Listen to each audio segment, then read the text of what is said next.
Story की starting में हम देखते हैं कि हमारा विलन बहुत ज़्यादा खतरनाक है और वो हमारे हीरो का पीछा कर रहा होता है। वो एक एक करके सारे हीरोज़ को पकड़ रहा होता है क्योंकि उसे लगता है कि इनसे डील करके कोई फ़ायदा नहीं है। तभी हमें हमारा मेन लीड हीरो दिखाया जाता है जिसका नाम है किम से-योक और वो हमारे विलन के हाथों मारा जाता है। हमारा विलन किम से-योक को ख़त्म करने के बाद सेलिब्रेट कर रहा होता है अपनी विक्ट्री को।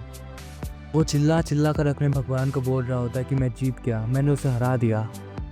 तभी वो राक्षस पहली बार अपनी आंखें खोलता है। वो उसे कहता है कि मैंने सारे हीरोज़ को ख़त्म कर दिया, अब हम दोनों मिलकर दुनिया पे राज करेंगे। अब वो दोनों भगवान बनना चाहते हैं।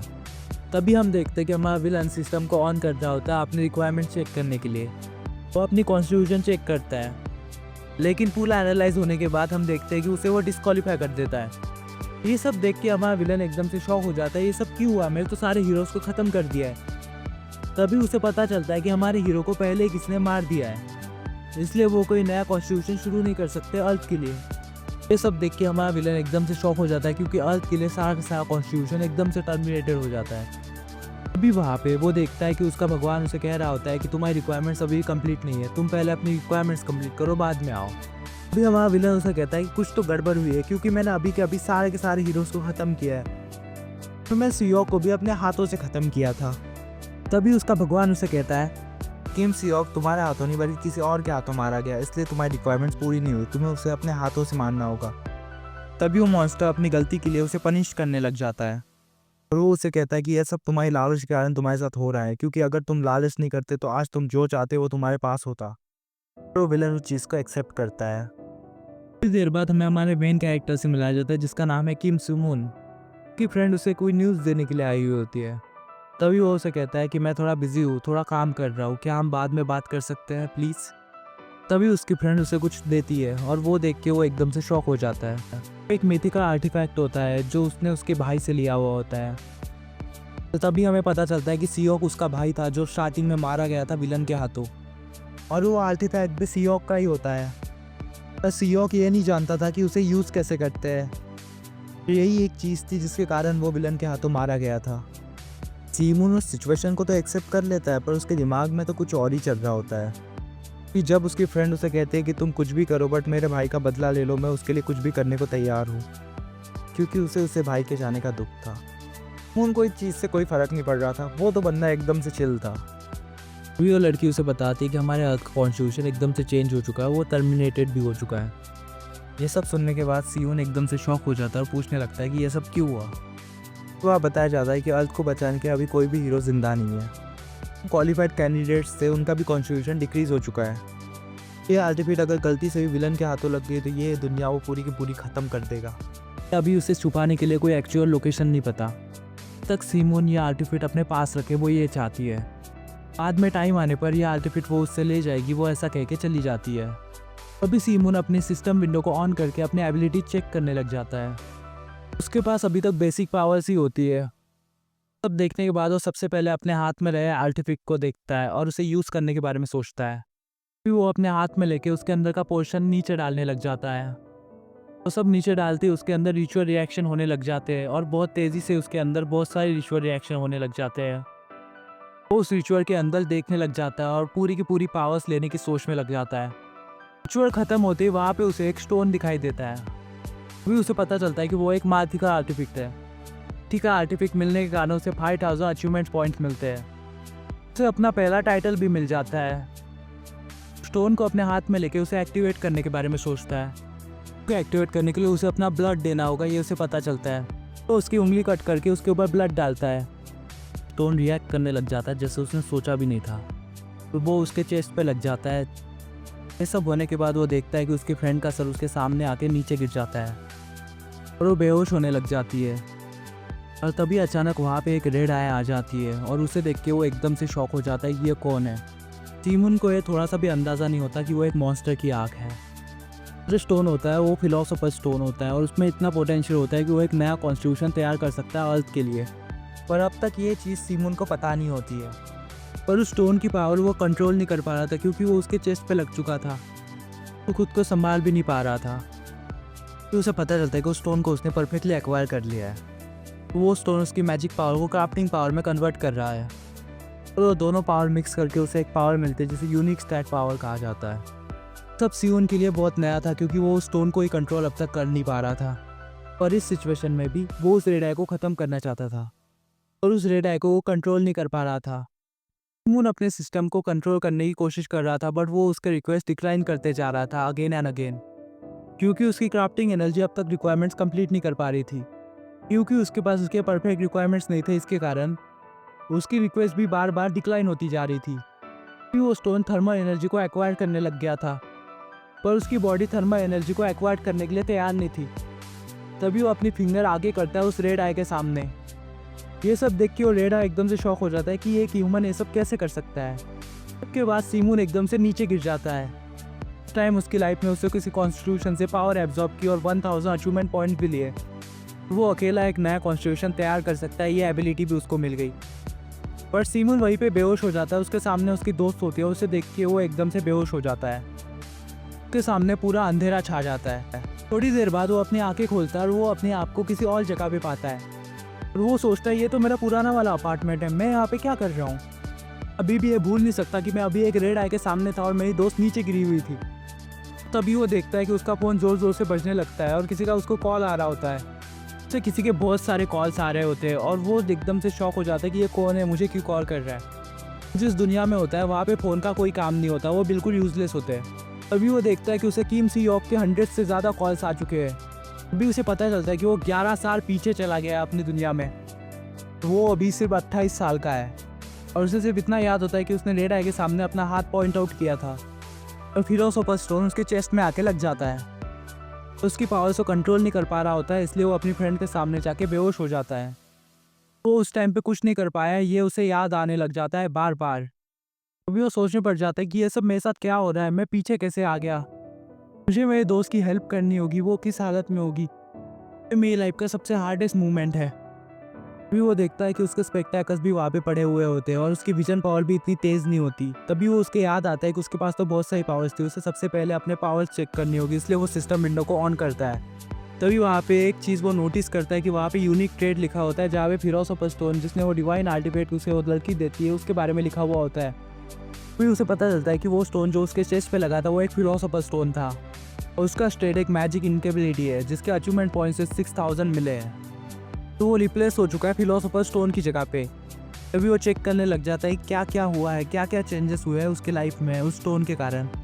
और उस फिलोसोफर स्टोन ने उसकी विश पूरी की और उसे पावर दी है मैजिक इम्प्लिटी की। फिर वो फ्री हो चुका है किसी भी शक्ल ऑफ मैजिक से। सब याद आते ही वो थोड़ा शॉक हो जाता है, अपना सर पकड़ के नीचे बैठ जाता है कि ये सब उसने क्या किया और क्या हो चुका है। ये सब उसके लिए नया था एक्सेप्ट करने के लिए, बट उसको ये सब एक्सेप्ट करना होगा, ये वो सोचने लग जाता है। फिर वो एक कोल्ड ड्रिंक लेता है और पीने लग जाता है और थोड़ा सा अच्छा महसूस करता है। तभी वो अपना सिस्टम विंडो ऑन करता है, चेक करने लगता है अपनी strength, ability, visuality and crafting power को। फिर उसे अपना स्टैट याद आता है, magic power converted into crafting power. तभी वो समझ जाता है उसकी strength, ability, agility and crafting power को मैजिक पावर थ्रू कन्वर्ट किया गया है। ये सब देख के वो थोड़ा शॉक हो जाता है कि मैजिक पावर को क्राफ्टिंग पावर में कन्वर्ट कैसे किया गया। फिर उसे थोड़ा थोड़ा करके रियलाइज़ होता है कि फिलोसोफर स्टोन ने ये सब किया है। फिलोसोफर स्टोन के कारण उसकी मैजिक पावर क्राफ्टिंग पावर में कन्वर्ट हुई है। उसे बेहोश होने के पहले की विंडो याद आती है, जब उसके सामने एक विंडो ओपन हो जाती है जिसके सामने लिखा होता है उसके पास एक यूनिक स्टेट है, magic power converted into crafting power. तो वो यूनिक स्टेट उसके लिए अचीवमेंट पावर भी अनलॉक करेगा, ये भी वहाँ पे लिखा हुआ होता है। तो थोड़ा एक्साइट होता है अपने अचीवमेंट चेक करने के लिए। तो वो एक यूनिक स्टार्ट होल्डर होता है कि जितने ही पुराने प्लेयर्स थे उन सब की एक यूनिक स्टैट थी जिसके कारण वो पावरफुल थे सबसे ज़्यादा। वही उसके लिए एक नई बात थी। वो एक चीज़ के अंदर बहुत ज़्यादा आगे था जो थे अचीवमेंट्स पॉइंट्स। फिर उसके पास massive amount of achievement points थे। नियर बाय उसके पास 10 लाख से ज़्यादा अचीवमेंट पॉइंट्स थे। वो सोचता है कि वो अचीवमेंट पॉइंट्स को बाद में देगा, सबसे पहले वो अपने टाइटल्स चेक करेगा कि उसके पास कौन कौन से टाइटल्स है। सिस्टम विंडो ओपन करके टाइटल्स पे क्लिक करता है और टाइटल्स देख के वो एकदम से शॉक हो जाता है। उसे एक ऐसा टाइटल मिला है जिसके अंदर वो अल्केमिस्ट है जो किसी भी केमिकल को आइडेंटिफाई कर सकता है। वो उसे एज अ बोनस मिला है। वो देख के वो लिटरली बहुत ज़्यादा शॉक हो जाता है।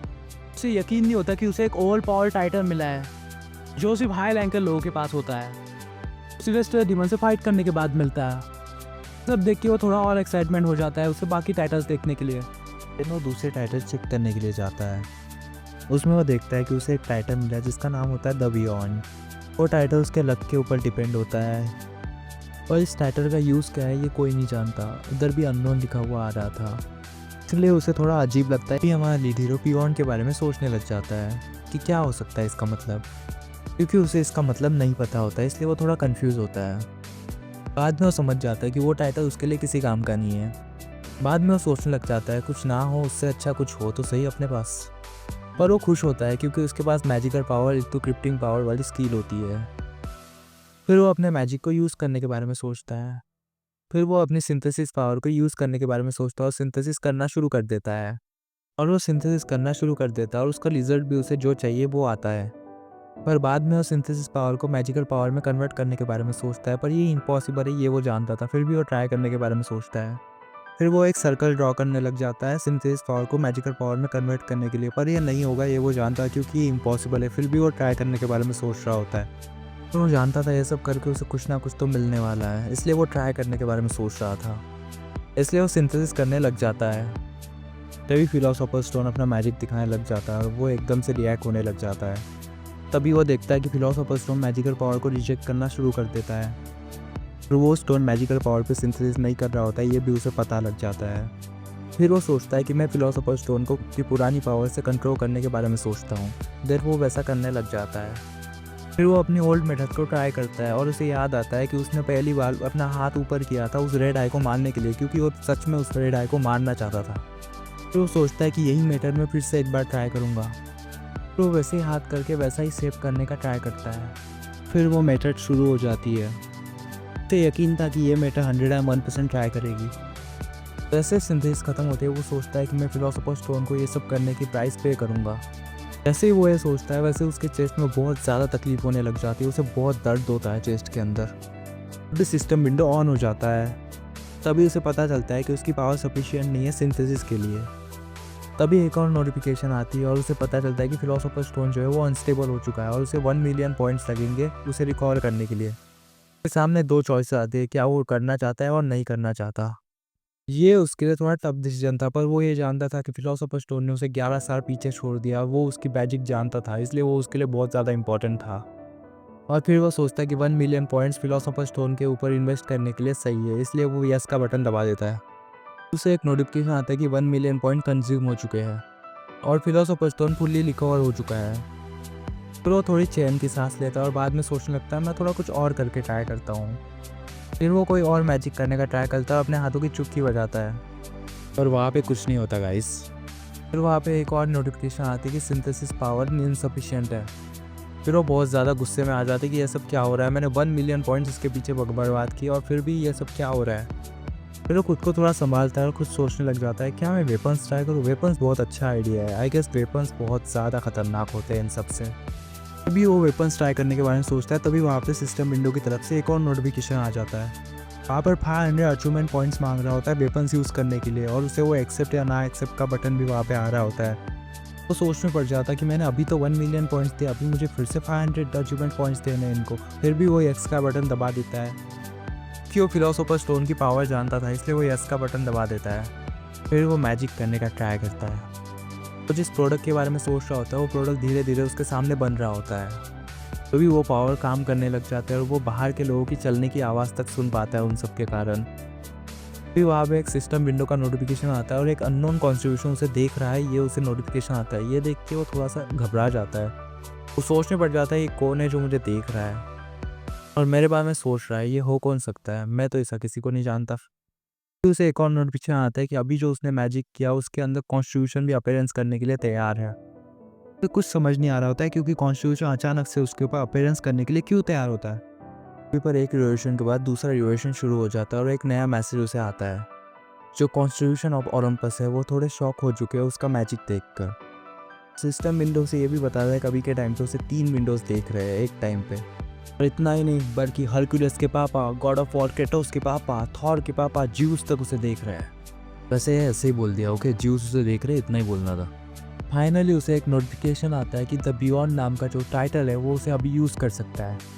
अभी अचानक से उसके सामने एक वेपन आ जाता है और वो उसे पकड़ लेता है। अंदर से बहुत ज़्यादा लाइटनिंग निकल रही होती है। तभी वो उस वेपन के बारे में सिस्टम विंडो के अंदर चेक करता है। बाद में उसे पता चलता है कि ये ज्यूस का हथियार है। ये एबिलिटी ये है कि उसके अंदर से बहुत ज़्यादा लाइटनिंग निकलती है। पर किसी रीज़न के कारण वो पूरी इन्फॉर्मेशन उसे नहीं दे सकता। लेकिन बाद में उसे याद आता है कि ये वही थंडर वेपन है जो अलेक्जेंडर ने यूज़ किया था। वो उसका सबसे पावरफुल हथियार था। उसने जितनी भी फाइट जीती थी वो इस वेपन के कारण जीती, क्योंकि इस वेपन के अंदर बहुत सारी ताकत थी। क्योंकि इस वेपन के अंदर एक लाइटनिंग पावर है जो सबसे ज़्यादा खतरनाक पावर है, जो सामने वाले बंदे को कैसे भी करके हरा देगी। तो वो बोलता है मुझे भरोसा नहीं होता, वेपन मेरे पास है, इस वेपन से मैं जो चाहे वो कर सकता हूँ, मेरे पास बहुत सारी पावर्स है अभी के लिए, क्योंकि इसके अंदर की लाइटनिंग पावर मुझे कोई भी फाइट हारने नहीं देगी।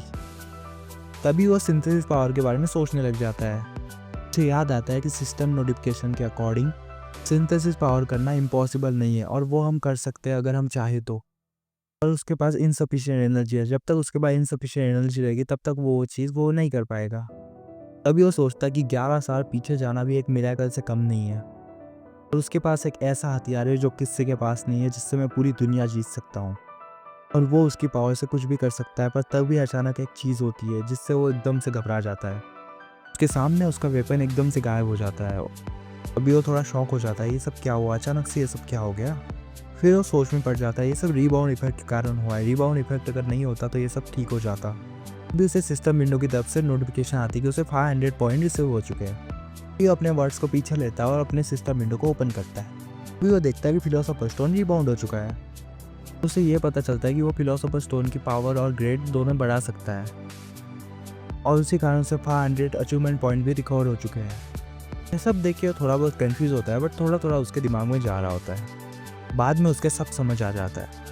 जैसे ही उसका वेपन गायब होगा वैसे ही उसे सारे के सारे अचीवमेंट पॉइंट वापस मिल जाएंगे। अभी वो अपने फिलोसोफर स्टोन की लेवल चेक करता है, और उसको पता चलता है कि उसकी लेवल बस लेवल 1 में है, और वहाँ पे अपडेट का भी ऑप्शन आ रहा होता है ताकि वो उसे अपडेट भी कर सकता है। तो उसे एक बात समझ नहीं आती, ये सब चीज़ें अननोन स्टेट के लिए क्यों नहीं है, वहाँ पे सब कुछ अननोन क्यों लिखा हुआ आ रहा है। अभी वो सोचता है ये सब बाइंड करने के लिए उसे कुछ ना कुछ करना होगा। अभी वो सोचता है कि मैं फिलोसोफर स्टोन से खुद ही पूछ लेता हूँ ये सब चीज़ों के बारे में, और वो उसे पूछता है कि ये सब चेंज जो है वो सब बाइंडिंग के कारण हो रहा है, फिलोसोफर स्टोन की ग्रोथ जो है वो भी उसी कारण होगी, और सारी चीज़ें इसी से इन्फ्लुएंस है। फिलोसोफर स्टोन कुछ बोलता है, बट उसकी आवाज़ लाइक दिस होती है। सिमोन उसकी बातें समझने की पूरी कोशिश करता है, उसे समझ आ जाता है वो क्या कहना चाहता है। फिलोसोफर स्टोन उसकी थ्योरी को ग्रीट करता है। फिर उसे सारी बातें समझ आ जाता है कि इस वर्ल्ड में सारी की सारी चीज़ें जो है वो अल्केमी के कारण हो रही है, जिससे मैजिक पावर यूज़ की जाती है। सारी चीज़ें सिंथेसिस पावर के कारण हो रही है। भी वो अपनी पावर कप के ऊपर ट्राई करता है, उसे ब्रेक करने की कोशिश करता है। हमें वो वही चीज़ क्लॉक के साथ करता है, उसे ब्रेक करने की कोशिश करता है। विदिन अ मिनट वो सारी चीज़ें एकदम से ठीक हो जाती है। सब कुछ वैसा का वैसा हो जाता है जैसा पहले था। बाद में वो सारी बात समझ जाता है, क्योंकि उसके पास एक पावर है जिससे वो टाइम रिवर्स कर सकता है। पूरा का पूरा टाइम रिवर्स हो जाएगा उसके 1 सेकेंड में। तो टाइम को पूरी तरह से रिवर्स कर सकता है, जिस टाइम में जाना चाहे वो उस टाइम में जा सकता है, कभी भी, किधर भी और किसी भी वक्त। अभी उसे समझ आ जाता है कि वो एक ट्रू अलीना प्लेयर है जो कुछ भी कर सकता है। तो उसे एक कॉन्टेस्ट का नोटिफिकेशन आता है जिसके अंदर बहुत से लोग पार्टिसिपेट करते हैं। आप उसे बहुत सी स्किल और बहुत सारे अचीवमेंट पॉइंट्स भी मिल सकते हैं। अभी वो सोचता है कि उसके मैजिक से वो टेरिटरी में घुस भी सकता है और सबको मार भी सकता है। उसकी पावर के थ्रू वो कुछ भी कर सकता है। कि न्यू पावर्स के कारण वो किसी से भी नहीं डरता। वो क्रेइना में अकेला घुसेगा किसी भी इक्विपमेंट के बिना। तभी वो देखता है कि उसे किसी का कॉल आया हुआ होता है, और वो कॉल चेक करता है। तभी वो देखता है कि उसे किम सियोक के 100 से ज़्यादा मैसेज आ चुके हैं, और कॉल भी 10 साल पीछे आ चुका है। इसका मतलब किम सियोक अभी भी जिंदा है। वो अभी विलन के हाथों मरा नहीं है, ये उसे बात याद आ जाती है। वो करता है कि वो अभी सही सलामत हो और कहीं बैठ के अच्छे सनराइज़ देख रहा हो। उसे बाद में जाके मिलेगा ऐसा सोच के वो बंद कर देता है उसका कॉल। अभी वो स्माइल करने लग जाता है कि सियोक अभी जिंदा है, ये उसके लिए बहुत अच्छी बात है। वो उसे अभी मर नहीं देगा, ये सोचकर वो आगे बढ़ जाता है। तभी उसे समझ आ जाता है कि उसे कोई मारना चाहता है। उसे विलन के हाथों नहीं मरने देना है, उसे उससे बचाना है। ये सोच के वो सोचने लग जाता है कि विलन को वो कैसे हरा सकता है। समझ नहीं आता कि सियोक से बात कैसे करे, क्योंकि सियोक के साथ उसका झगड़ा हुआ होता है। वो बिना सोचे कुछ भी टाइप करने लग जाता है, पर उसको समझ नहीं आता वो टाइप करे तो करेगा। फिर वो देखता है कि टाइप करते रहते किसी का उसको कॉल आ रहा होता है, उसका नाम ली जोंग वूक होता है। तभी उसे समझ आ जाता है कि इस स्टोरी रैप में तो विलन भी जिंदा है, विलन अभी भी जिंदा है और उसे वो मारना चाहता है। सियोक को वही मारना चाहता है जो अभी उसको कॉल कर रहा है। वो बहुत ज़्यादा कंफ्यूज हो रहा होता है, उसे समझ नहीं आ रहा होता कि वो क्या करे। इस बार वो सोचता है कि वो ऐसा कुछ नहीं होने देगा और वो उसे बचा लेगा। तभी वो देखता है कि वो अरीना ट्यूटोरियल के लिए तैयार हो चुका है और वो वहाँ पे पावर की यूज़ कर सकता है। वो कुछ ही देर में वहाँ पे अपने आप टेलीपोर्ट हो जाएगा, तो उसे अभी भी तैयार रहना होगा। वो कुछ ही देर में वहाँ पे अपने आप टेलीपोर्ट हो जाएगा, तो उसे अभी भी तैयार रहना होगा। फिर वहाँ पे टाइमर लग जाता है वहाँ पे उसे बुलाने का। फिर वो सोच लेता है कि उसे वेपन्स और कुछ इक्विपमेंट लेने होंगे वहाँ पे जाने के लिए। वो खुद को संभालता है क्योंकि उसे पुरानी बातें थोड़ी याद आ रही होती है कि उसके पिछले लाइफ में उसके साथ क्या क्या हुआ होता है और वो सबको चेंज करना चाहता था। वो भी हुआ, वो सब चेंज करेगा और तभी वो अचानक से टेलीपोर्ट हो जाता है दूसरी दुनिया में। सिस्टम विंडो ओपन होकर वेलकम टू आवर ट्यूटोरियल लिखा हुआ आता है। वो किसी टेरिटरी में टेलीपोर्ट हो जाता है। फिर सिस्टम विंडो पे आ रहा होता है कि 1000 पार्टिसिपेंट वहाँ पे एंटर कर चुके हैं। वहाँ पर फिर सिर्फ सिस्टम विंडो आ जाता है और उसे कहता है कि तुम पॉइंट्स रन करने होंगे बाकी लोगों को कैप्चर करके और पकड़ के। तभी उसका ट्यूटोरियल ऑन हो जाता है और वो शुरू हो जाता है। वो सोचता है कि वो ये सब धीरे धीरे करेगा क्योंकि वो यहाँ पे नया है, उसे यहाँ पे के बारे में कुछ नहीं पता। तभी वहाँ पे सिस्टम नोटिफिकेशन आता है और उसके अंदर लिखा हुआ होता है कि जूस भी उसके कॉन्स्टिट्यूशन में अभी इंटरेस्टेड है। ये सब देख के थोड़ा और शौक हो जाता है और वहाँ पे फिर से एक नोटिफिकेशन आता है कि वहाँ पे जूस ने भी उसे एक मिशन दिया है। उसका स्पॉन्सरशिप विंडो भी ओपन हो चुका है। क्या ट्यूटोरियल कंप्लीट होने के बाद उसका स्पॉन्सरशिप विंडो हमेशा के लिए ऑन हो जाएगा, ये भी उसे पता चल जाता है। इसका सिस्टम नोटिफिकेशन ऑन हो जाता है और वहाँ पे ज्यूस उसको एक मिशन देता है। उसकी पावर के एक्सप्रेस करना होगा क्यूरोसिटी से। उससे उसे गाजा को पकड़ना होगा और उसे उसके 1000 अचीवमेंट पॉइंट्स मिलेंगे। 1000 अचीवमेंट पॉइंट्स देखकर वो एकदम से शॉक हो जाता है। 1000 अचीवमेंट पॉइंट, वो भी ज्यूस मुझे देने वाले, वाओ इट्स अमेजिंग। वो ज्यूस है, वो मुझे सिर्फ 1000 अचीवमेंट पॉइंट्स देने वाले हैं। 1000 अचीवमेंट पॉइंट बहुत ज़्यादा होते हैं, पर वो थोड़ा सा और एक्साइट होता है और वो ऊपर देखता है और ज्यूस को बोलता है कि थोड़े और पॉइंट्स बढ़ा दो ज्यूस, मुझे हम 100 अचीवमेंट पॉइंट्स और बढ़ा दो यार, ताकि मैं और बहुत अच्छे से कर सकूँ। ये सब बोल के वो थोड़ा हंस रहा होता है क्योंकि उसने एक जोक किया होता है ज्यूस के साथ। तो वो सोचता है कि ये सब बाद में भी होता रहेगा, अभी मुझे अचीवमेंट पॉइंट्स की तरफ कॉन्सेंट्रेट करना होगा। इसके लिए मुझे अभी ये ट्यूटोरियल कंप्लीट करना होगा। ट्यूटोरियल मुझे कैसे भी कंप्लीट करना होगा, उसके बिना मैं अचीवमेंट पॉइंट्स हासिल नहीं कर पाऊंगा। इसी के बाजू में हमें एक बंदे से मिलाया जाता है। जो बंदा बहुत ताकतवर होता है, वो एक वॉरियर होता है, वो एक गिल्ड का मेंबर होता है। बंदे के पास के वेपन्स इतने खतरनाक होते कि एक ही वेपन में सामने वाला इंसान एकदम से ख़त्म हो जाएगा। इस बंदे का नाम किंग विंग गॉड होता है, जो समझम गॉड से होता है। उसने अभी एक टारगेट को ख़त्म किया था और वो सोचता है कि मुझे वापस जाना चाहिए, बट उसके अंदर बहुत ज़्यादा लालच होती है और वो वहीं पे रुकता है किसी और को मारने के लिए। तो वहाँ पे हमारा लीड हीरो को दिखाया जाता है दूसरी तरफ। वो वहाँ पे चल रहा होता है किसी गिल्ड को ढूंढने के लिए, क्योंकि उसे किसी को ख़त्म करना होगा, तभी वो अचीवमेंट पॉइंट्स ले पाएगा 1000। तभी हमारे लीड हीरो को कहीं से आवाज़ आने लग जाती है और वो देखने लग जाता है कौन सा गिल्ड है। ये नहीं पता होता उसी के सामने पेड़ के ऊपर एक वॉरियर बैठा हुआ है, वो उसी की तरफ निशाना करके बैठा हुआ है। किंग गॉड सोचता है कि ये तो इजी टारगेट है यार, इसे तो 1 सेकंड में मार दूंगा। फिर अपना निशाना छोड़ देता है और निशाना उसका आगे बढ़ता है। एरो उसकी तरफ जा रहा होता है, तभी अचानक से एकदम से एक वॉर आ जाती है उस एरो के सामने।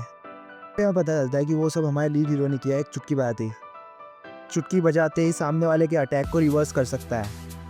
फिर वहाँ पे एक एक्सप्लोजन हो जाता है, वो पेड़ से नीचे गिर जाता है। नीचे गिरते ही खुद को जल्दी संभाल लेता है और अपना बो हाथ में लेता है, अपना तीर लेकर फिर से उस पर अटैक करने के लिए तैयार हो जाता है। तो बहुत ज़्यादा गुस्से में होता है क्योंकि वो इस बार उसे ख़त्म करना चाहता है किसी भी हालत में। और अटैक करने से पहले एक और एक्सप्लोजन उसके सामने हो जाता है। वो एकदम से शॉक हो जाता है, ये सब कैसे हो रहा है यार, ये कैसे हो सकता है, ये सारे अटैक रिवर्स कैसे हो रहा है। फिर हमारा लीडर सोचता है कि इस गधे को तो मैं इजीली संभाल लूँगा एक चुटकी बजाते ही। इसकी लेवल मेरे सामने कुछ भी नहीं है, इसे तो मैं एक चुटकी में हरा सकता हूँ। मेरे पास जो स्किल्स है वो किसी के पास नहीं है। तभी वो सामने वाला बंदा एकदम से गुस्से में आ जाता है। फिर वो तलवार लेकर उसकी तरफ बढ़ रहा होता है, तेज़ी से उसकी तरफ आ रहा होता है अटैक करने के लिए। अपनी तलवार उठाता है, उसके ऊपर अटैक करने ही वाला होता है, तभी एकदम से उसका अटैक फिर से उसकी तरफ रिवर्स हो जाता है। वो एकदम से शॉक हो जाता है, ये सब कैसे हो रहा है यार, ये कैसे हो सकता है। लीडर जादू से एक पहाड़ बना देता है उसके ऊपर और वो वही के वही मर जाता है। बड़ा सा पत्थर उसकी तरफ आने के कारण वो वही के वही मर जाता है। बहुत कोशिश करता है पर उधर से वो निकल नहीं पाता, इसी कारण उसका खून नीचे गिर रहा होता है और वो उस खून को देख रहा होता है। फिर हमारा लीडर सोचता है कि यार इस तो मैंने इजीली हरा दिया यार, ये तो कुछ नहीं था मेरे सामने, एक चुटकी बजाते ही इन सबको हरा सकता हूँ, मेरे पास इतनी पावर से कि ये मेरा कुछ नहीं बिगाड़ सकते। फिर उस पत्थर को नीचे करता है और चेक करता है कि वो बंदा मरा है या जिंदा है अब भी। बंदा एकदम से पत्थर से नीचे गिर जाता है और ज़मीन पे लेट जाता है क्योंकि वो मर चुका हुआ होता है। देख रहा होता है कि उसकी लाश उसी के सामने पड़ी हुई होती है। वहाँ लीडर एकदम से सोचने लग जाता है ये बंदा कौन होगा, ये पक्का किसी फेमस गिल्ड से होगा और उसके पास वेपन्स भी बहुत ज़्यादा खतरनाक थे। अगर मुझे इतना सा भी वेपन लग जाता तो मैं वही के वही मर जाता। और वो देखता है कि उस बंदे के पास एक कनेक्शन डिवाइस भी है जो बाकी लोगों से उसे कनेक्ट करता है, बट उसके पास कोई कनेक्शन डिवाइस नहीं है। इस वर्ल्ड में बिना कनेक्शन डिवाइस के आ गया है, ये उसे वही समझ आ जाता है। सोचता है कि बिना कनेक्शन डिवाइस के वो इस वर्ल्ड में सर्वाइव नहीं कर पाएगा। उसे कनेक्शन डिवाइस की बहुत ज़्यादा ज़रूरत पड़ेगी कि इस अरीना में बहुत सारे मॉन्स्टर हैं जो बहुत ज़्यादा खतरनाक है। इतने सारे मॉन्स्टर है कि वो उसे एक चुटकी में हरा सकते हैं। वो लोग मुझे चुटकियाँ मसल देंगे और यहाँ पर बहुत सारे प्लेयर्स भी होंगे जो मुझे एक झटके में ख़त्म कर देंगे। मुझे जल्दी कुछ ना कुछ करना होगा। जब तक मैं रियल वर्ल्ड में जाऊँ तब तक मुझे यहाँ पे सर्वाइव करना होगा।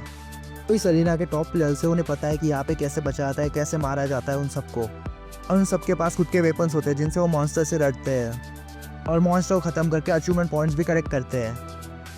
वो अपने सर पे हाथ रखता है और सोचने लग जाता है मेरे पास डिवाइस और कम्युनिकेशन स्किल दोनों कुछ नहीं है, ना ही मेरे पास कोई एक्यूरेट वेपन है जो हमेशा मेरे पास रहेगा। तो इन सब के बारे में सोच रहा होता है तभी सिस्टम विंडो ऑन हो जाती है। तभी वो देखता है कि सबसे पहले पोजीशन पे अभी है कांग हो योंग, जिसने अभी 2 लोगों को मारा है। दूसरी पोजीशन पे है ली सियोन, जिसने अभी एक बंदे को ख़त्म किया है। वो सब उसे सिस्टम विंडो के ऊपर दिख रहा होता है। तभी ये थोड़ा कंफ्यूज हो जाता है कि सारे बंदों का किल काउंट इतना कम क्यों है। वो लोग तो मुझसे भी ज़्यादा प्रोफेशनल, उनका किल काउंट तो बहुत ज़्यादा होना चाहिए, वो तो बहुत ज़्यादा अचीवमेंट पॉइंट्स कलेक्ट करने वाले होने चाहिए। सोचता है सब लोग सेफ में होंगे, सब लोग कैंपिंग कर रहे होंगे ताकि जो भी उनके सामने आएगा उन सबको मार रहे होंगे। सोच लेता है कि ये एक ट्यूटोरियल वर्ल्ड है, ट्यूटोरियल वर्ल्ड में लोग इतना किल नहीं करते होंगे। सोचने लगता है ये सब रियल वर्ल्ड में नहीं होता होगा, रियल वर्ल्ड में लोगों के ज़्यादा किल होंगे। लोग ट्यूटोरियल वर्ल्ड में ज़्यादा किल नहीं करते होंगे, ज़्यादा कैंपर्स होंगे। तो सिस्टम विंडो को फिर से ओपन करता है, टॉप 10 लोग देखता है कौन कौन है अभी के टाइम पे, और उसके सामने पूरी लिस्ट आ जाती है। फिर वहाँ पे एक चीज़ नोटिस करता है कि लोगों के किल कम है बट कैंपिंग पॉइंट बहुत ज़्यादा है। फिर उसे समझ आता है कि किल इतना मायने नहीं करता बट कैंपिंग पॉइंट बहुत ज़्यादा मायने करता है इस टाइम पे। उसे भी कैंपिंग करनी होगी फर्स्ट पोजीशन पे आने के लिए। देन वो अपने सिंथेसिस पावर को यूज़ करने के बारे में सोचता है। अगर वो अपने सिंथेसिस पावर को यूज़ करेगा तो बहुत सारे किल जमा कर सकता है। तभी वो एक बंदे को उसके सामने भागते हुए देखता है। उसे देखते ही उसके ऊपर सिंथेसिस पावर का यूज़ करता है, वो तभी मारा जाता है। वो मरते ही एक ज़ोर की आवाज़ होती है। हमारा लीड हीरो सिंथेसिस पावर को यूज़ करना सीख चुका था और वो बहुत अच्छे से उसका यूज़ कर रहा था। तभी वो बंदा नीचे गिर जाता है, पर उसके पीछे कोई और बंदा होता है जो उसे देख रहा होता है। बंदा उसके ऊपर पीछे से वार करता है, बट वो एक चुटकी बजाती है उसके ऊपर सिंथेसिस पावर का यूज़ करता है। तभी वो बंदा मारा जाता है वही के वही। फिर हमारा लीडर सोचता है कि ये लोग सामने से वार क्यों नहीं करते, ये लोग यार पीछे से क्यों वार करते हैं यार। फिर अचानक सिस्टम नोटिफिकेशन आता है तो क्राफ्टिंग पावर लेवल 1 पे आ चुकी है। उसके फिलोसोफर स्टोन की लेवल भी इंक्रीज हो चुकी है। ये नोटिफिकेशन उसके आते हैं, वो सब देख के वो बहुत ज़्यादा खुश हो जाता है। उसने बिल्कुल एक्सपेक्ट नहीं किया था कि फिलोसोफर स्टोन की पावर इंक्रीज़ हो जाएगी, और वो इन सब से बहुत ज़्यादा खुश होता है। वो सोचता है कि मैं यहाँ पे नया हूँ, फिर भी मैंने ये सब चीज़ें इतनी जल्दी सीख ली। वो सोचता है अभी मुझे संभाल के लेना होगा, और वो धीरे धीरे आगे बढ़ता है। तभी वो देखता है कि उसे बहुत ज़ोर की आवाज़ आती है। तभी वो उसके पीछे दौड़ रहा होता है। तो पेड़ के पीछे देखता है तो उसके सामने एक लीडर बोर्ड आ जाता है। लीडर बोर्ड में वो खुद की पोजीशन चेक करता है तो उसे पता चलता है कि वो 5वें नंबर पे है। फिर वो सोच में पड़ जाता है, यार मैं 5वें नंबर की हूँ, मुझे तो फर्स्ट नंबर पे होना चाहिए, मैंने तो इतने सारे किल किए यार। फिर वो एक चीज़ नोटिस करता है कि इन चारों बंदों की कैंपिंग पावर तो एक जैसी है। फिर वो समझ जाता है कि ये चारों के चारों लोग एक ही टीम से है और ये चारों के चारे बंदे कैंपिंग कर रहे हैं। इन लोगों के मेरे जितने भी नहीं है, फिर भी ये लोग मुझसे आगे हैं क्योंकि इन लोगों की कैंपिंग पावर बहुत ज़्यादा है। मैं सोचने लगता है ग्रुप बना तो यहाँ पे अलाउड नहीं है, ये लोग तो रूल्स के खिलाफ जा रहे हैं, लोग मिलके रूल्स को तोड़ रहे हैं। ये लोग नंबर 1 पे लेना चाहते हैं, इसलिए ये लोग रूल्स को तोड़ रहे हैं। हमारा लीड हीरो ये नहीं जानता कि ये लोग है कौन। तभी वो देखता है लोगों ने टेरिटरी के अंदर अपना कैंप बनाया हुआ होता है, 4 लोगों ने, और तरफ से चारों बंदे एक दूसरे को कवर अप कर रहे होते हैं। इसी कारण से उन लोगों की कैप्चरिंग पावर सेम होती है एक दूसरे से। फिर वहाँ पे हमारा लीड हीरो सोचता है कि उसे बहुत से अचीवमेंट पॉइंट्स मिलेंगे अगर वो ये ट्यूटोरियल कंप्लीट करता है। तो उसे अपनी पावर का यूज़ करके इन्हें हराना ही होगा, कुछ भी करके उसे कोई ना कोई प्लान बना के इन लोगों को हराना होगा। 4 लोगों की टीम में एक लड़की होती है जो कोई भी जगह स्कैन कर रही होती है। इस स्कैनिंग के पावर के कारण उन्हें पता चलता है कि यहाँ पे कोई नहीं है। स्कैनिंग की पावर ऐसी होती है कि कोई भी बंदा आने से पहले उसको पता लग जाएगा कि वो आ रहा है, और बाद में वो बंदा आते ही वो चारों मिलकर उसे मार देते थे। जो बंदा शॉट लेके खड़ा होता है वो उनका लीडर होता है। फिर वो लड़के उस बंदे से कहते हैं कि तुम्हें चिंता करने की कोई ज़रूरत नहीं है, हम उस आखिरी बंदे को भी मार देंगे। हाँ, गिल्ड बहुत अच्छा है, हम उसे आने से पहले ही पता कर लेंगे कि वो कहाँ से आ रहा है और तभी उसे मार देंगे, तुम चिंता मत करो। फिर उनका लीडर उसे कहता है कि उसने 11 किल किए और यहाँ पे 11 किल करना बहुत ज़्यादा मुश्किल का काम होता है, मैं जानता हूँ, एक बहुत अच्छा प्लेयर है इसलिए उसने 11 किल किया है, तुम समझ रही हो। तो लड़के हंसते हैं और उसे कहते हैं कि मुझे पता लग जाएगा वो कहाँ से आएगा और मैं तभी उसे मार दूंगी, तो तुम चिंता मत करो। ऐसा भी हो सकता है उसने सबके ऊपर पीछे से वार किया है। वैसे भी हम 4 लोग हैं और वो अकेला है तो वो कुछ नहीं कर पाएगा। और जैसे ही वो आखिरी बंदा आएगा वैसे ही हम उसको मार देंगे। तो तुम बिल्कुल चिंता मत करो इस बारे में, ओके? फिर उसका बॉस कहता है कि ये लक की बात है कि हम चारों आखिर तक टिके हुए हैं, या हम अभी तक बचे हुए हैं, बट उसका कोई ग्रुप नहीं है। वो उसने 11 किल किए अकेले बंदे ने। इसलिए मैं अब भी शौक हूँ कि वो बंदा ट्यूटोरियल में 11 किल कैसे कर सकता है, वो भी बिना किसी टीम के हेल्प से। और लेकर खड़ा था, उसका नाम क्यांग हो यांग है, जो फर्स्ट नंबर पे था। फिर वो लड़की अपने बॉस से कहती कि हमें पॉजिटिवली थिंक करना चाहिए, अगर हम पॉजिटिव थिंक करेंगे तो हमारे साथ अच्छा ही होगा। फिर वो लड़की अचानक से कुछ देख लेती है। स्कैन करते उसे पता चल जाता है कि पेड़ के पीछे कोई छुपा है। वे उस तीर से उसके ऊपर हमला करती है। वो एक चुटकी बजाते ही उसका अटैक रिवर्स कर देता है, तो खुद को बचा भी लेता है उन सब से। सब देख के वो लड़की एकदम से शॉक हो जाती है कि उसने अटैक कैसे बचाया। ये हमारा लीडर उनके सामने आता है। तो लड़की बहुत ज़्यादा शॉक होती है कि ये सब उसने कैसे किया। तो ये चीज़ बिल्कुल समझ नहीं आ रही होती कि वो उसका अटैक कैसे रिवर्स कर सकता है, फिर उसके पावर्स को रिवर्स करना बहुत ज़्यादा मुश्किल है, और वो उस बंदे ने कैसे किया। उस टाइम पे बहुत ज़्यादा कंफ्यूज हो चुकी थी। फिर वो सोचती कि मैं इसके ऊपर अगले एक बार हमला करूँगी। वो आरो उसकी तरफ पॉइंट आउट करती है। उसका लीडर उसके पास जाता है और उससे बात करने की कोशिश करता है। उसे कहता है कि मेरा नाम कांग योंग है, मैं इस टीम का लीडर हूँ। उसे कहता है कि क्या तुम मेरी टीम ज्वाइन करना चाहोगे? मैं तुमसे फाइट नहीं करना चाहता, मैं जानता हूँ कि तुम बहुत ज़्यादा काबिल हो। जैसे ही वो ये लाइन बोलता है, बाकी सारे लोग एकदम से शॉक हो जाते हैं कि उसका बॉस ये क्या कर रहा है, उसका लीडर ये क्या कर रहा है। बाकी सारे लोग एकदम से शॉक हो जाते हैं। तो उसका लीडर ये बात जानता था कि वो कोई आम बंदा नहीं है। उसे पता है कि वो मैजिक पावर यूज़ कर रहा है। मैजिक पावर को यहाँ पे यूज़ करना वो बहुत ज़्यादा मुश्किल है। अगर उसने हमारा ग्रुप ज्वाइन किया तो वो इस ट्यूटोरियल में उसे फर्स्ट पोजीशन देगा, वो उससे वादा करता है। सुनते ही वो लड़की एकदम से शॉक हो जाती है कि ये कैसे कर सकता है। ये सब सुनते ही बाकी सारे लोग शॉक हो जाते हैं और सोचने लगते हैं कि हमारा लीडर ये सब क्या कर रहा है। तो उनका लीडर एक बात जानता था कि वो हमारे ग्रुप में कोई भी मैजिकल पावर यूज़ करने वाला बंदा नहीं है। अगर ये हमारे ग्रुप में आ जाए तो फिर हमारा ग्रुप बहुत ज़्यादा ताकतवर हो जाएगा, हमें कोई हरा नहीं पाएगा। और वैसे भी किसी भी एक बंदे को मैजिक पावर का यूज़ करके 11 किल करना बहुत ज़्यादा मुश्किल है। अगर ये बंदा हमारा ग्रुप ज्वाइन कर ले तो हमारा ग्रुप बहुत ज़्यादा खतरनाक हो जाएगा। अभी सिमोन थोड़ा कंफ्यूज होता है कि ये सब ये क्या कर रहा है, ये लीडर होकर भी मुझे ज्वाइन करने के लिए क्यों बोल रहा है, क्योंकि इसके ग्रुप में ऑलरेडी 4 लोग हैं।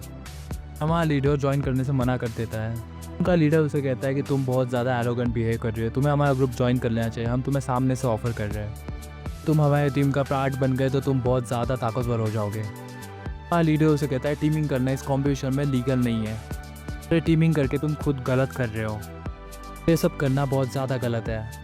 फिर उनका लीडर उसे कहता है क्या तुम यही चाहते हो? हमारा लीडर उसे कहता है हाँ मैं यही चाहता हूँ। फिर उनका लीडर उसे कहता है तुम हमारे बारे में जानते नहीं हो कि हम कौन है। स्कॉर्पियन टीम है जो इस टूर्नामेंट की सबसे नंबर 1 टीम है। ये टीम को आज तक कोई हरा नहीं पाया है। ये नहीं देखते कि सामने कौन सा बंदा, हम डायरेक्टली उस पर अटैक करते हैं, चाहे कुछ भी हो जाए हम जीत के ही वापस आते हैं। फिर उनका लीडर उन सबको ऑर्डर देता है कि उसके ऊपर अटैक करो, वो जिंदा नहीं बचना चाहिए, अभी के अभी उसे मार डालो। हमारा लीडर अपनी टोपी नीचे करता है और कहता है आ जाओ मैं तैयार हूँ। फिर हमारा लीडर चुटकी बजाकर अपनी पावर को यूज़ करने के बारे में सोचता है और अपनी वेपन को बुलाता है। ये वेपन जो उसने स्टार्टिंग में बुलाई थी, ये वेपन जो ज्यूस और अलेक्जेंडर का वेपन था, वही वेपन वो बुलाता है। इस वेपन की लाइटनिंग इतनी तेज़ थी कि वो सारे के सारे उसे देखते ही एकदम से शॉक हो जाते हैं कि ये क्या है। क्योंकि सारे लोग कहते हैं चलो हमला करते हैं, लोग उसकी तरफ बढ़ रहे होते हैं। तभी अचानक से हमारा लीड हीरो उसके सामने वेपन करता है, उसकी लाइटनिंग पावर उनके सामने डाल देता है एकदम से। वहाँ पे बहुत बड़ा ब्लास्ट हो जाता है, वो सारे के सारे एक झटके में चकनाचूर हो जाते हैं। एक अटैक से सारे के सारे खत्म हो जाते हैं जितने भी अलायंस थे, बस उनका लीडर बचता है। तो थोड़ा इंप्रेस होता है उससे क्योंकि उनका लीडर इतना बड़ा अटैक सहन कर सका। उसके लीडर के बाद सारे के सारे अलायंसेस मर चुके थे। अब उसका लीडर अटैक करता है उसके ऊपर, वो उसकी तरफ तेज़ी से बढ़ रहा होता है। हाँ लीड हीरो भी तैयार होता है, उसके सामने वेपन करता है, फिर बहुत ज़ोर का ब्लास्ट होता है। लेकिन तभी वो देखता है कि उनका लीडर एकदम से गायब हो चुका है, वो वहाँ पे नहीं है। उनका लीडर इसके पीछे आ जाता है। तभी हमारा लीड हीरो एकदम से एक चुटकी बजाता है क्योंकि वो पहले से तैयार था, उसको पता था कि वो लीडर ऐसा ही करेगा। तभी वो अपनी आर्थ की पावर से उसे हरा देता है। उसका खून गिर रहा होता है नीचे और बाद में वो भी खुद नीचे गिर जाता है। उसका लीडर उसे कहता है हम दोबारा जल्दी मिलेंगे, याद रखता कि मैं अपना बदला ज़रूर लूँगा। हमारा लीडर ओवर कॉन्फिडेंस में होता है और वो उसे कहता है कि हाँ मैं हमेशा तैयार रहूँगा, अब तुम जाओ यहाँ से निकलो। तो वहाँ पे सिस्टम की नोटिफिकेशन आती है, वो उस नोटिफिकेशन को चेक करता है। ट्यूटोरियल कंप्लीट हो चुका है, उसे मैसेज आता है। वो भी फर्स्ट पोजीशन पे है, वो भी उसे पता चलता है। उसने 100 अचीवमेंट पॉइंट्स और 1000 अचीवमेंट पॉइंट्स कंप्लीट कर लिए, उसे पता चल जाता है। ये सब देखकर वो थोड़ा शॉक होता है क्योंकि ये सब उसके लिए नया था। अभी उसे एक और नोटिस आती है कि जीव्स उसका परफॉर्मेंस देख के एकदम से खुश हो गए। क्या अच्छे परफॉर्मेंस के कारण ही उसे 100 अचीवमेंट पॉइंट्स मिले हैं। तब देख के हमारा लीडर एकदम से खुश हो जाता है। फिर दूसरी तरफ हमें जोंगयांग गिल्ड का हेडक्वार्टर्स दिखाया जाता है। उनका मास्टर उन पे चिल्ला रहा होता है कि वो ये ट्यूटोरियल कैसे हार गए।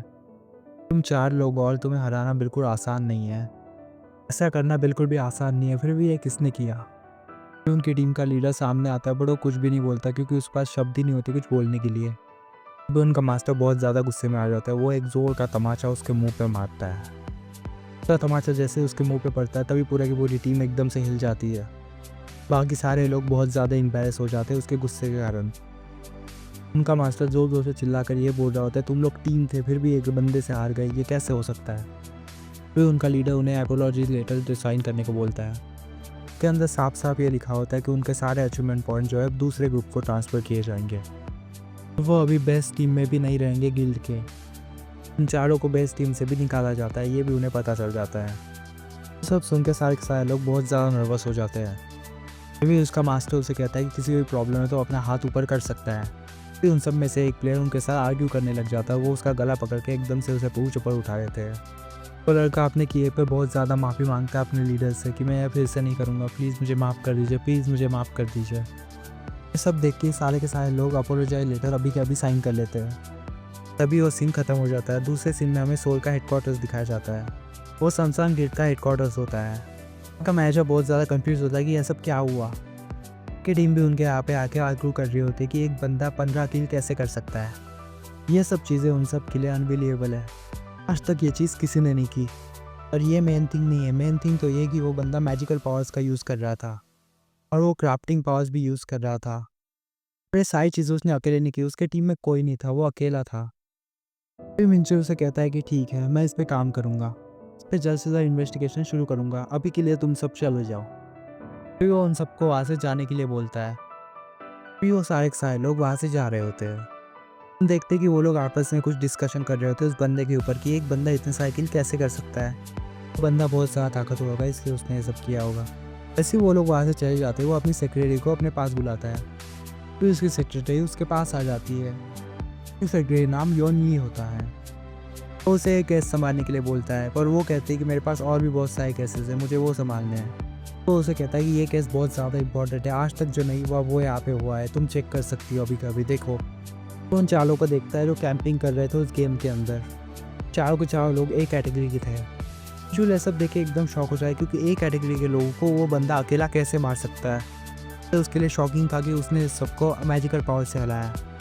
तो सेक्रेटरी उसे बताती कि उन लोगों के पास भी बहुत सारे पावर्स हैं, उनका एक भी अटैक किसी को लग जाता है तो वही के वही मर जाता है। इस बंदे ने उन पर अटैक किया, उसके किसी भी चीज़ का डर नहीं था, बस एक चुटकी बजा था, वही के वही उसका मैजिक शुरू हो जाता था। मैं भी वो अपनी क्राफ्टिंग पावर को मैजिकल पावर में कन्वर्ट कर रहा था। जो कहता है इसकी पॉसिबिलिटी बहुत ज़्यादा है, बट ये हम मान नहीं सकते क्योंकि अभी भी ऐसे भी पॉसिबिलिटी है।